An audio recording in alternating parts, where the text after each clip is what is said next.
അസ്സലാമു അലൈക്കും. പ്രിയപ്പെട്ട കൂട്ടുകാരെ, നമുക്ക് എല്ലാവർക്കും അറിയാം, ഒരു കുഞ്ഞ് ജനിക്കുമ്പോൾ അതിന് പ്രത്യേകിച്ച് ഒരു മതം ഉണ്ടാവാറില്ല. പിന്നെ സ്വാഭാവികമായിട്ട് അതിന്റെ മാതാപിതാക്കളുടെ മതം ആയി മാറും ആ കുട്ടിയുടെ മതവും. അല്ലേ അല്ലേ അപ്പോ നമുക്ക് അറിയാം, സ്വന്തമായിട്ട് മതം തിരഞ്ഞെടുക്കാനുള്ള ഒരു ചോയ്സ് കുട്ടിക്ക് കിട്ടിയിട്ടില്ല. പക്ഷെ വളർന്നു വന്നതിന് ശേഷം ചില മനുഷ്യര് പല പല കാരണങ്ങൾ കൊണ്ട് പ്രത്യേകിച്ച് അവർക്ക് താല്പര്യമുള്ള ഒരു മതത്തിലേക്ക് പോകാനോ അങ്ങനെയുള്ള തീരുമാനങ്ങൾ എടുക്കാൻ തയ്യാറാവുന്നുണ്ട്. അത്തരം ഒരു തീരുമാനമെടുക്കുന്ന വളരെ ചുരുക്കം ചില പേരിൽ ഒരാളാണ് ഞാനും. ഞാനൊരു ക്രിസ്ത്യൻ കത്തോലിക്ക കുടുംബത്തിൽ ജനിച്ച കുട്ടിയാണ്. എൻ്റെ മാതാപിതാക്കള്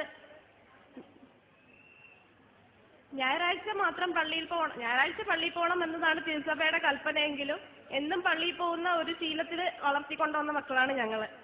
ചെറുപ്പം മുതലേ ക്രിസ്ത്യൻ, പിന്നെ കത്തോലിക്ക സ്റ്റുഡൻസ് ലീഗ്, പിന്നെ യൂത്ത് മൂവ്മെന്റ്, ബൈബിൾ ക്വിസ്, ഇതിനൊക്കെ പങ്കെടുത്ത് അങ്ങനെ ശീലിച്ച് വളർന്നു വന്ന ഞാനാണ്.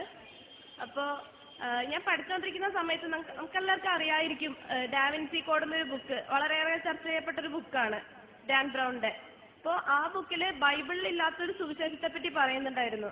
അപ്പോൾ അത് ശ്രദ്ധിച്ചു ഞാൻ. ഒരു ഫിലിപ്പിന്റെ സുവിശേഷം എന്നൊരിത് കണ്ടപ്പോൾ ഞാൻ ശ്രദ്ധിച്ചെങ്കിലും കൂടുതൽ അതിനെപ്പറ്റി ചിന്തിക്കാനൊന്നും പോയില്ല, അതങ്ങ് വിട്ടുപോയി.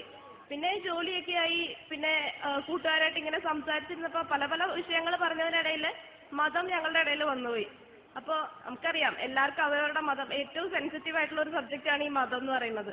അപ്പോൾ എല്ലാവരും അവരവരുടെ മതം മുന്നിൽ നിർത്താൻ ഇങ്ങനെ മാക്സിമം പരിശ്രമിച്ചുകൊണ്ടിരിക്കുകയായിരുന്നു. ഞാനും വിട്ടുകൊടുത്തില്ല, ഞാനും അങ്ങനെ തന്നെ നിന്നു.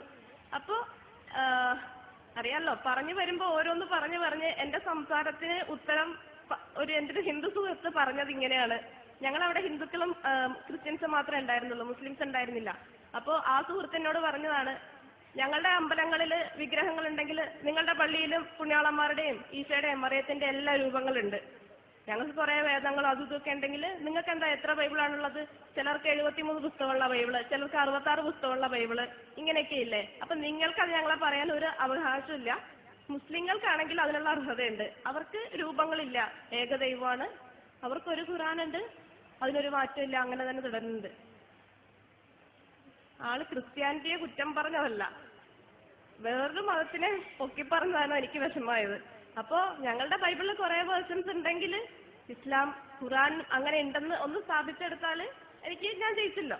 അങ്ങനെ ഞാൻ പിറ്റേന്ന് തന്നെ ഇന്റർനെറ്റ് കഫേയിൽ പോയി സെർച്ച് ചെയ്തു എത്ര ടൈപ്പ് ഖുറാൻ ഉണ്ടായിരിക്കും എന്നൊക്കെ പറഞ്ഞ്. പല പല വർഷങ്ങളിൽ ഇങ്ങനെ മാറി മാറി പ്രിന്റ് ചെയ്യുമ്പോഴേക്കും എന്തെങ്കിലുമൊക്കെ പ്രശ്നം ഉണ്ടാവുമല്ലോ എന്ന് പറഞ്ഞ് സെർച്ച് ചെയ്തപ്പോൾ ഒരു ലിങ്കിൽ ഞാൻ ക്ലിക്ക് ചെയ്തപ്പോൾ ഞാൻ ഇതാണ് വായിച്ചത്.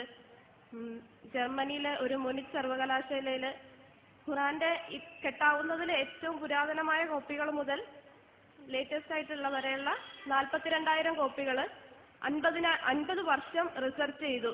പക്ഷെ ഉത്തരം നമ്മൾ ഇന്ന് കിട്ടുന്ന ഉത്തരം തന്നെ, മാറ്റമില്ല, ഒരു ഖുറാനേ ഉള്ളൂ.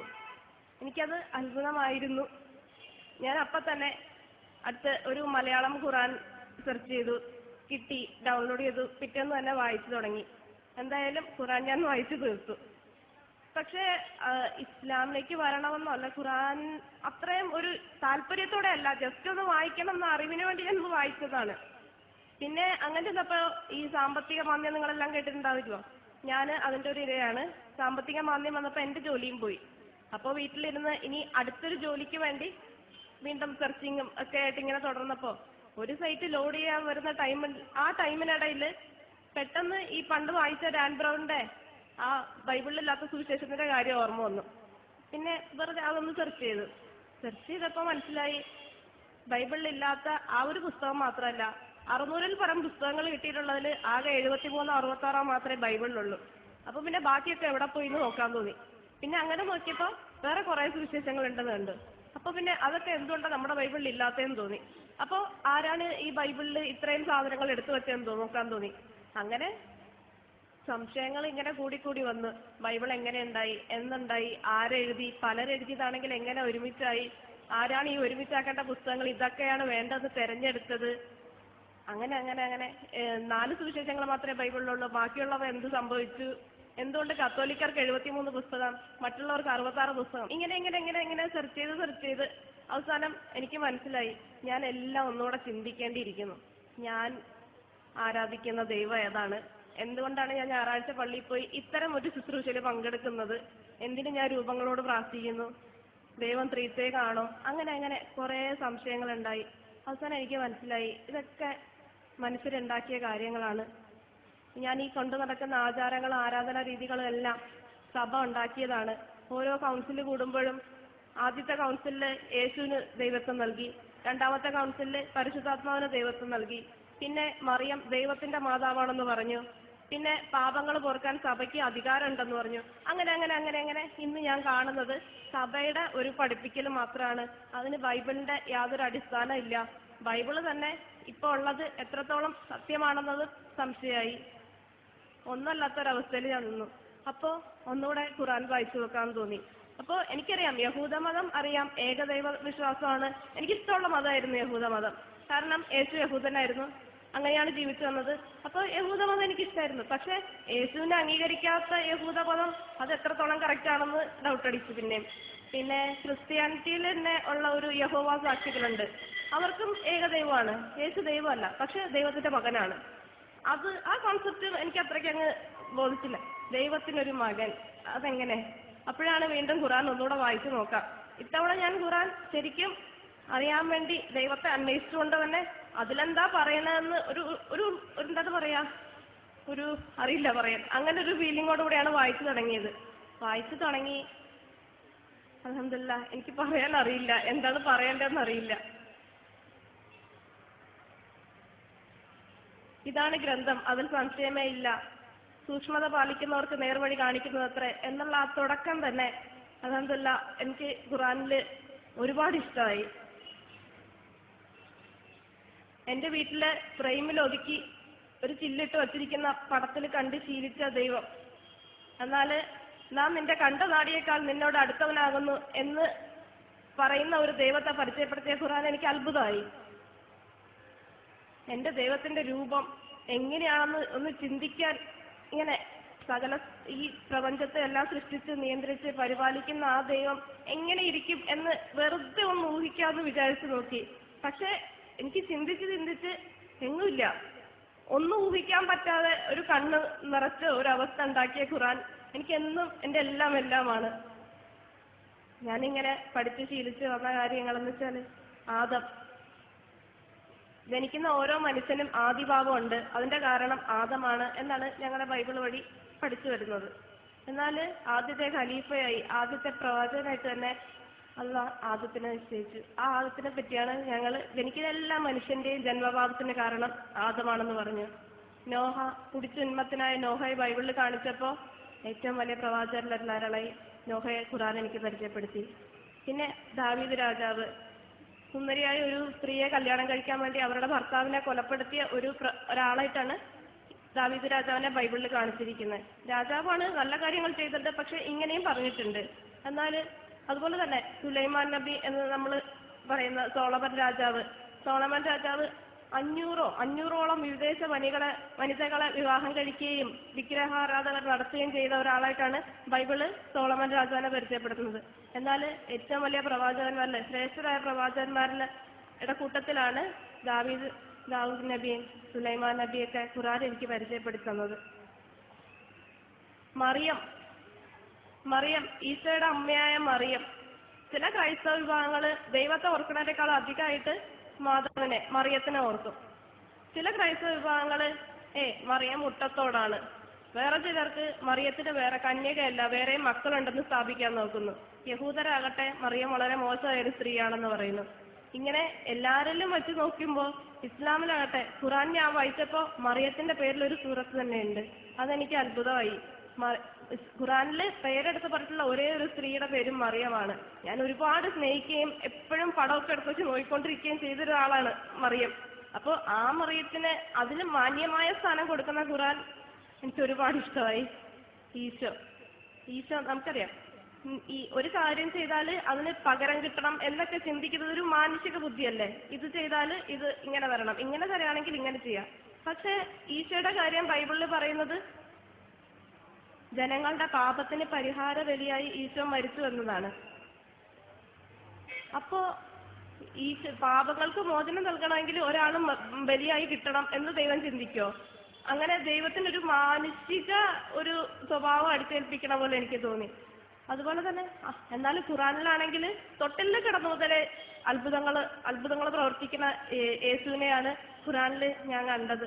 എനിക്ക് അത് ഒരു അത്ഭുതമായിട്ട് തന്നെ തോന്നി. കാരണം വേണമെങ്കിൽ ബൈബിളിൽ അങ്ങനെയൊക്കെ എഴുതാം, പക്ഷെ ബൈബിളിനേക്കാളും കൂടുതലായിട്ടും മാന്യമായ സ്ഥാനവും ഞാൻ ഇഷ്ടപ്പെട്ടിരുന്ന എല്ലാ പ്രവാചകന്മാർക്കും കൊടുക്കുന്ന ഖുറാൻ അൽഹംദുലില്ലാഹ് എനിക്ക് വളരെ വളരെ അത്ഭുതവും ഇഷ്ടവും ഒക്കെയായി. അങ്ങനെ പിന്നെ നമുക്കറിയാം ബൈബിളിൽ ഇങ്ങനെ പറഞ്ഞിട്ടുണ്ട്, നിങ്ങളൊരു ഭവനത്തിൽ പ്രവേശിക്കുമ്പോൾ ആ ഭവനത്തിലുള്ളവർക്ക് സമാധാനം ആശംസിക്കുവിൻ. ക്രിസ്ത്യാനികൾ എന്തുകൊണ്ടാണെന്ന് അറിയില്ല, ചിലപ്പോൾ പറയുന്നവരുണ്ടാകും. എന്തായാലും എൻ്റെ ഒരു ചുറ്റുപാടിലൊക്കെ അതൊരു വളരെ നിസ്സാരമായ ഒരു കാര്യമായിട്ട് അത് ആരും പാലിക്കാത്തൊരു കാര്യമായിട്ടാണ് എനിക്ക് തോന്നിയത്. എന്നാൽ ഞാൻ ഇസ്ലാം പഠിച്ചപ്പോൾ അസ്സലാമു അലൈക്കും എന്ന് പറഞ്ഞ് ഒരു മനുഷ്യനെ കാണുമ്പോൾ തന്നെ ദൈവത്തിൻ്റെ സമാധാനം കൃപയെ ആശ്വസിക്കുന്ന ആ ഇസ്ലാമിൻ്റെ ജീവിത രീതി എനിക്കിഷ്ടമായി. അൽഹംദുലില്ലാഹ് എനിക്ക് ഇസ്ലാം ഇഷ്ടമായി. ആ ഇസ്ലാമിലേക്ക് വരാൻ എന്താണ് ചെയ്യേണ്ടതെന്ന് വെറുതെ സെർച്ച് ചെയ്ത് നോക്കി. അതിനെങ്കിലും എന്തെങ്കിലും കുഴപ്പമുണ്ടെങ്കിൽ ഓക്കെ ഇസ്ലാമും പറ്റത്തെ പോലെ ആവുമല്ലോ എന്ന് ഇങ്ങനെ വെറുതെ വിചാരിച്ചു. പക്ഷെ നോക്കിയപ്പോൾ ഒന്നുമില്ല, അള്ളാഹു അല്ലാതെ ആരാധനയില്ല, മുഹമ്മദ് അള്ളാഹുവിൻ്റെ റസൂലാണ് എന്ന് വിശ്വാസത്തോടെ ഏറ്റുപറയും പ്രവർത്തിക്കുകയും ചെയ്യുന്നതാണ് ഇസ്ലാമിലേക്ക് വരാനുള്ള രീതി എന്ന് കണ്ടതാണ് എനിക്കറിയില്ല ഏറ്റവും കൂടുതൽ എനിക്ക് കണ്ട നിമിഷം തന്നെ അൽഹംദുലില്ലാഹ് അതിനെ എങ്ങനെയാണ് അറബിയിൽ പറയേണ്ടതെന്ന് സെർച്ച് ചെയ്തു. അതിന്റെ അർത്ഥം നോക്കി, അത് പറയണമെങ്കിൽ എന്താ ചെയ്യേണ്ടതെന്ന് നോക്കി, വൃത്തിയായി പറയണം.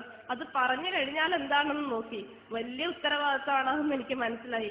അത് പറഞ്ഞു കഴിഞ്ഞാൽ നമുക്ക് നമസ്കാരം നോമ്പും എല്ലാം നിർബന്ധമാകുമെന്ന് മനസ്സിലാക്കി.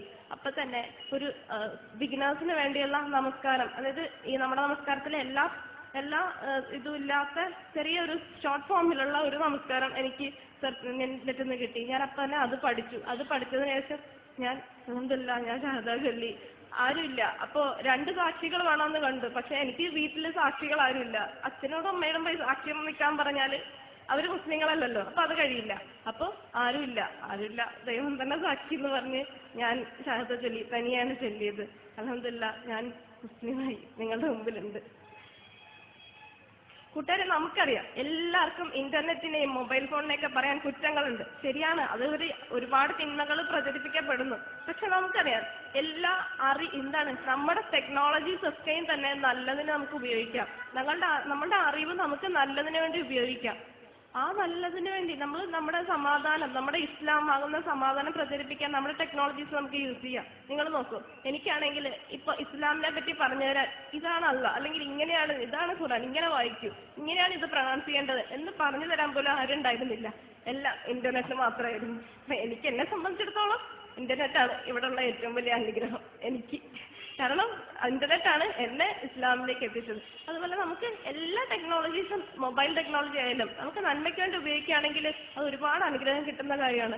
എൻ്റെ ഒരു സുഹൃത്ത് ഇടയ്ക്ക് പറഞ്ഞതാണ്, ഗൂഗിൾ ചാനൽസ് എന്ന് പറഞ്ഞിട്ടുണ്ട്. നിങ്ങൾ സെർച്ച് ചെയ്താൽ കിട്ടും ഗൂഗിൾ ചാനൽസ്. അതിൽ സബ്സ്ക്രൈബ് ചെയ്താൽ പല ചാനൽസ് ഉണ്ട്. സ്പ്രെഡ് ഇസ്ലാം, ഗൈഡൻസ്, അങ്ങനെ സ്പ്രെഡ് ഇസ്ലാം, ഗൈഡൻസ്, ലേൺ ദീൻ, അങ്ങനെ പല ചാനൽസ് ഉണ്ട്. നമ്മൾ സബ്സ്ക്രൈബ് ചെയ്താണെങ്കിൽ നമുക്ക് ഫ്രീ ഓഫ് കോസ്റ്റ് നമുക്ക് SMS ഫ്രീ ആയിട്ട് വന്നുകൊണ്ടേയിരിക്കും. നമുക്ക് നമ്മുടെ കൂട്ടുകാർക്ക് അയക്കാം. നമ്മുടെ ഈ ടിൻറ്റുമോന്റെയും ടുണ്ടുമോളുടെ ഒക്കെ മെസ്സേജ് അയക്കുന്നതിന് പകരം നമുക്ക് ഈ ഫ്രീ ആയിട്ട് വരുന്ന എല്ലാം ഇസ്ലാം ഹദീസ് ആയാലും വരും, ഖുറാനിക് വേഴ്സസ് ആയാലും വരും. നമുക്ക് അതൊക്കെ സ്പ്രെഡ് ചെയ്യാം. അതല്ലേ വേണ്ടത്. എന്നെ സംബന്ധിച്ചിടത്തോളം ഈ അച്ഛന്മാരും ബിഷപ്പും പോപ്പും കുറെ വിശുദ്ധന്മാരും മറിയവും ഈശോയും എല്ലാവരും അടങ്ങുന്ന ഒരു വലിയ വട്ടത്തിന്റെ അപ്പുറത്ത് ദൈവവും ഇപ്പുറത്ത് ഞാനും എന്നൊരവസ്ഥയായിരുന്നു. ഇപ്പോ എന്റെ ദൂരം എല്ലാം മാറി എനിക്ക് എന്റെ അള്ളാഹുവിനോട് നേരിട്ട് പ്രാർത്ഥിക്കാൻ, എന്റെ കണ്ടനാടിയേക്കാൾ അടുത്ത് ഇരിക്കുന്ന സർവവും എന്നെ അറിയുന്ന ആ ദൈവത്തോട് നേരിട്ട് പറയാൻ എനിക്ക് കഴിയുന്നുണ്ട്. ഇത് നമുക്ക് വെറുതെ കിട്ടില്ല. ഇത് നമുക്ക് നല്ല വില കൊടുക്കേണ്ടി വരും. പക്ഷെ നമ്മൾ എന്ത് സഹിച്ചും നമുക്ക് ഇത് കിട്ടുകയാണെങ്കിൽ എത്ര വലിയ അനുഗ്രഹമാണല്ലേ. ആ അനുഗ്രഹം ഇപ്പം എനിക്ക് അനുഭവിക്കാൻ കഴിയുന്നുണ്ട്. അതുകൊണ്ട് തന്നെ ഞാൻ ഏറ്റവും സ്നേഹിക്കുന്ന എൻ്റെ കുടുംബക്കാർക്കും എൻ്റെ കൂട്ടുകാർക്കും ഇത് എത്തിച്ചു കൊടുക്കണമെന്ന് എനിക്ക് ആഗ്രഹമുണ്ട്. കഴിയുന്നിടത്തോളം ഞാൻ പറഞ്ഞിട്ടുണ്ട്. പലർക്കും കാര്യം മനസ്സിലാവുന്നുണ്ട്, പക്ഷെ എല്ലാവരും അതിലേക്ക് വസ്തിപ്പെടാൻ ആരും ധൈര്യപ്പെടുന്നില്ല. സമൂഹം അത് തന്നെ. ഖുറാനിൽ എനിക്ക് ഉണ്ടായ ഏറ്റവും വലിയ അത്ഭുതം എന്ന് വെച്ചാൽ എൻ്റെ മാനസികാവസ്ഥ മുഴുവനും ഞാൻ അതിൽ കണ്ടിട്ടുണ്ട്. അതായത് ഇപ്പോൾ ആദ്യമായിട്ട് വരുന്ന ഒരു മനുഷ്യന്റെ മാനസികാവസ്ഥ അതും പറയുന്നുണ്ട്. വന്നു കഴിഞ്ഞാല് എങ്ങനെയാണ് ജീവിക്കേണ്ടത് അത് പറയുന്നുണ്ട്. നീ ഇസ്ലാമിലേക്ക് പ്രവേശിച്ച് ജീവിച്ചു തുടങ്ങുമ്പോ നിന്റെ കുടുംബക്കാര് നിന്നോട് അതിലേക്ക് പോവാതിരിക്കാൻ പറയും. ദുരഭിമാനം നിങ്ങളെ അതിൽ പിടിച്ചു നിർത്തും, അവിശ്വാസത്തിൽ പിടിച്ചു നിർത്തും എന്നൊക്കെ പറയുന്ന വചനങ്ങളൊക്കെ എനിക്ക് വളരെയധികം ശരിക്കും ഞാൻ അനുഭവിച്ച വചനങ്ങളാണ് അതൊക്കെ. അതാണ് സമൂഹം എന്താ പറയും, നമുക്ക് ഏകദൈവ വിശ്വാസം മനസ്സിൽ കൊണ്ടു നടന്നാൽ മതി, ഇങ്ങനെ ചെയ്യണമെന്നില്ല, അങ്ങനെ എങ്ങനെയൊക്കെ പറഞ്ഞ് നമ്മളെ പിടിച്ചു നിർത്താൻ നോക്കും അല്ലേ. അതുവരെയും എനിക്ക് ഖുറാനിൽ കാണാൻ പറ്റി. അതെനിക്ക് ഭയങ്കര അത്ഭുതമായി. ഇങ്ങനെ എന്നിട്ടെന്താ, ഈ ഇസ്ലാമിലേക്ക് പോണവരെ മറ്റുള്ളവർ പറയണതും അതിലുണ്ട്. ഇനി പോയി കഴിഞ്ഞ് നിങ്ങൾ വിട്ടുപോയി കഴിഞ്ഞാൽ അള്ളാഹുവിന്റെ ശിക്ഷയിൽ നിന്ന് നിങ്ങളെ രക്ഷപ്പെടുത്താൻ ആരുമില്ല. ആ അവസ്ഥയും ഖുറാനിൽ വിവരിച്ചു വരുന്നുണ്ട്. മരിക്കുമ്പോഴുള്ള അവസ്ഥ, മരിച്ചു കഴിഞ്ഞാലുള്ള എന്റെ സ്ഥിതി, നിന്റെ റിസൾട്ട് ഇങ്ങനെ ആയിരിക്കും, ഇത് ചെയ്താൽ ഇതായിരിക്കും, ഇത് ചെയ്താൽ ഇതായിരിക്കും, അതും പറയുന്നുണ്ട്. ഈ ഖുറാൻ എനിക്കറിയില്ല പറയാൻ. ഇത്രയും വലിയൊരു അത്ഭുതം ഈ ലോകത്ത് എങ്ങനെയാണ് ഇത്രയും ആൾ ഞാൻ കാണാതിരുന്നതെന്ന് എനിക്ക് അത്ഭുതം തോന്നുന്നു. ഇപ്പോൾ എൻ്റെ വീട്ടുകാർക്കും എല്ലാവർക്കും ഞാൻ പറഞ്ഞു കൊടുത്തിട്ടുണ്ട്. പക്ഷെ അവര് പല കാരണങ്ങൾ കൊണ്ട് മാറ്റി വെക്കുകയാണ്. നിങ്ങളെല്ലാവരും നിങ്ങളുടെ പ്രാർത്ഥനയിൽ എന്നെ എൻ്റെ കുടുംബത്തെയും കൂടെ ഓർക്കണം. നമ്മളെല്ലാവരെയും സ്വർഗത്തിൽ ഒരുമിച്ച് വിട്ടാൽ സർവ്വശക്തനായ ദൈവത്തോട് പ്രാർത്ഥിക്കുന്നു.